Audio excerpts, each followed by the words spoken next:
She brought the mirror to Whitlock House the week father married her. It was tall, framed in pale wood, and old enough to smell faintly of smoke. "It's from my mother," she said, though the way she handled it, careful, reverent, afraid, made me think it didn't belong to her at all. She placed it at the end of the upstairs hall, where every step toward our rooms had to pass its reflection. Father never looked directly into it. He'd tilt his head just enough to avoid the glass, as if some part of him already knew.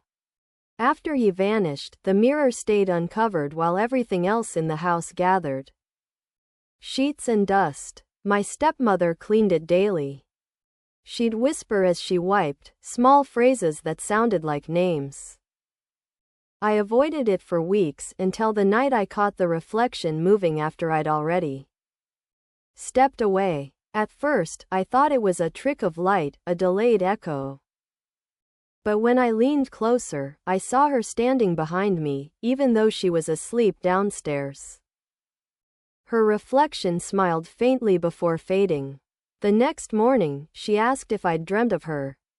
I told her no. She nodded, as if that was the answer she'd expected. "The mirror doesn't sleep," she said. "It remembers whoever looks too long." By winter, the glass began to change. Its surface no longer showed rooms as they were but as they had been, Father's coat on the rack, his cup still steaming, her hand reaching toward something unseen. I tried to cover it once, but the sheet slid off by itself before morning. That's when I realized it wasn't showing one face anymore. When she stood before it, her reflection split in two, one half calm, the other watching her with that same distant sorrow I remembered in Father's eyes. She didn't react. She'd simply touch the glass and whisper, "Only one of us gets to stay."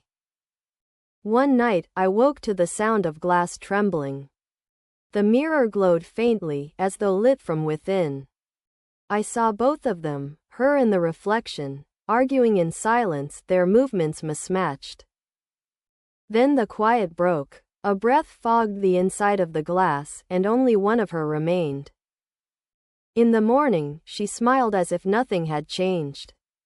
But her reflection didn't move with her anymore, it waited half a second behind, like something learning to mimic life again. When I passed by, it turned its head toward me instead of her. And in that brief shimmer of glass, I thought I saw Father's eyes, blinking once, as if to say, "Now it's her turn to stay inside." After that morning, the mirror became a kind of heartbeat in the house. Every sound seemed to move through it first, the ticking clock, the wind in the chimney, even our footsteps. My stepmother no longer cleaned it.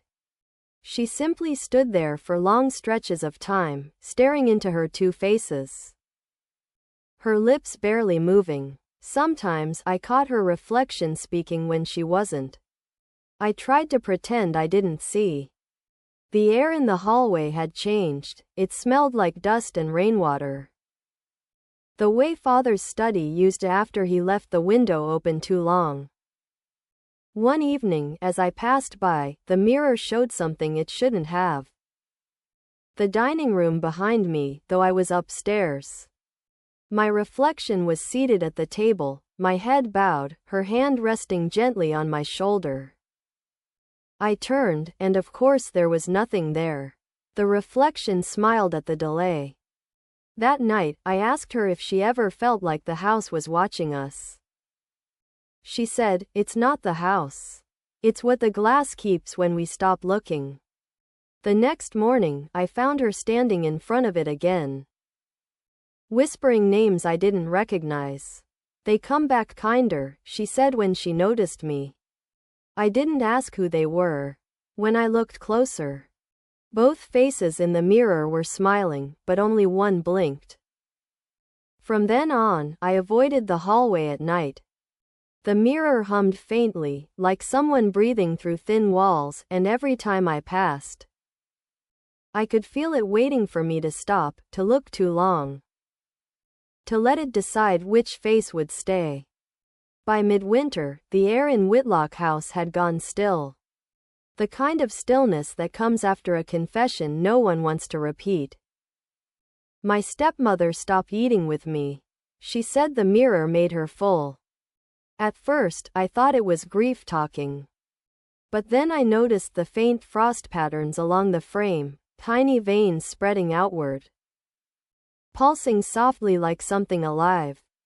Each time I passed, my reflection seemed thinner, fainter, as though the glass was taking something small from me each glance at a time. One evening, I heard her speaking again, clearly this time, voice gentle, coaxing. "You were always better at silence," she said to her reflection. I stood behind her, close enough to see both of their faces. They looked identical except for the eyes. Hers were tired, but the reflections were bright, alert, almost breathing. When she noticed me, she didn't turn around. "You shouldn't be here," she said. "It doesn't like witnesses." I asked her what it was.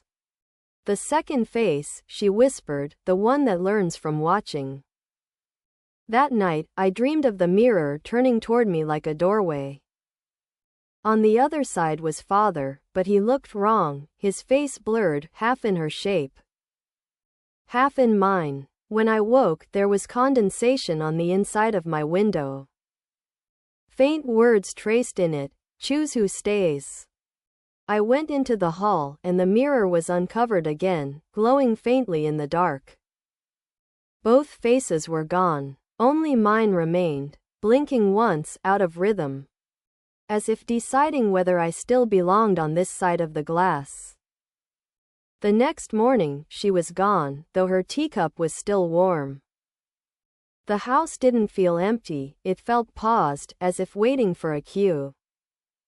I stood before the mirror, searching for a reflection, but only mine appeared.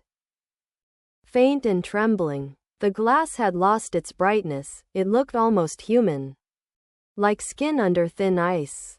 I called her name once. The sound didn't echo, it sank straight into the surface. A breath fogged the glass from within, and then another face appeared beside mine.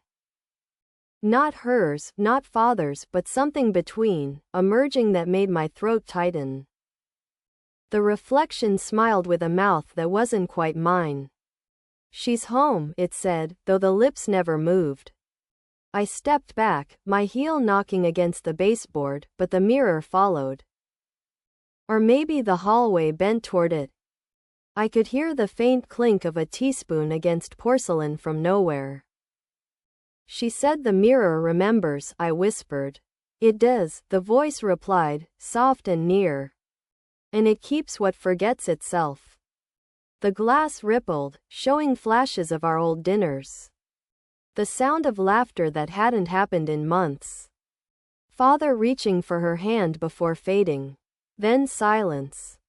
I reached out, touching the cold surface, and felt warmth pulse back, steady, measured, like a second heartbeat aligning with mine. The mirror cleared once more. Two faces again. One looking forward, one slightly turned toward me, smiling with quiet certainty. I couldn't tell which of us was real. By nightfall, the house no longer held a difference between reflection and flesh. Every window shimmered faintly, echoing movements that hadn't yet happened. I walked through the hall barefoot, afraid to blink. The mirror at the end seemed to breathe, soft, deliberate, as if matching the rhythm of my own lungs. When I stopped, it stopped too.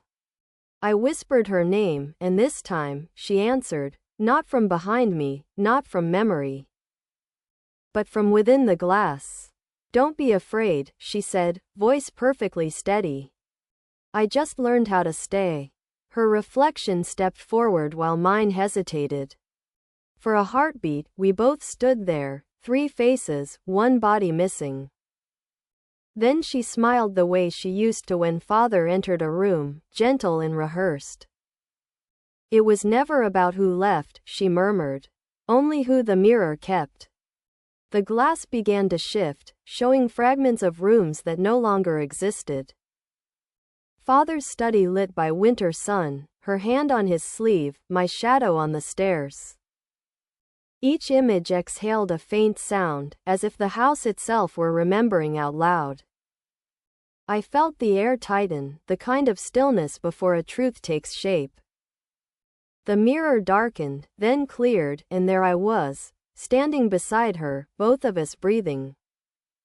Both of us smiling, though I hadn't moved. The reflection raised its hand, touching the inside of the glass. "Now you see," she said, "there were never just two faces." I reached out, fingertips meeting cold surface. The warmth spread inward, quiet and absolute. Somewhere deep in the walls, the clock struck 6:13. And all the mirrors in the house exhaled at once, leaving only one face in the glass, watching. Waiting, alive.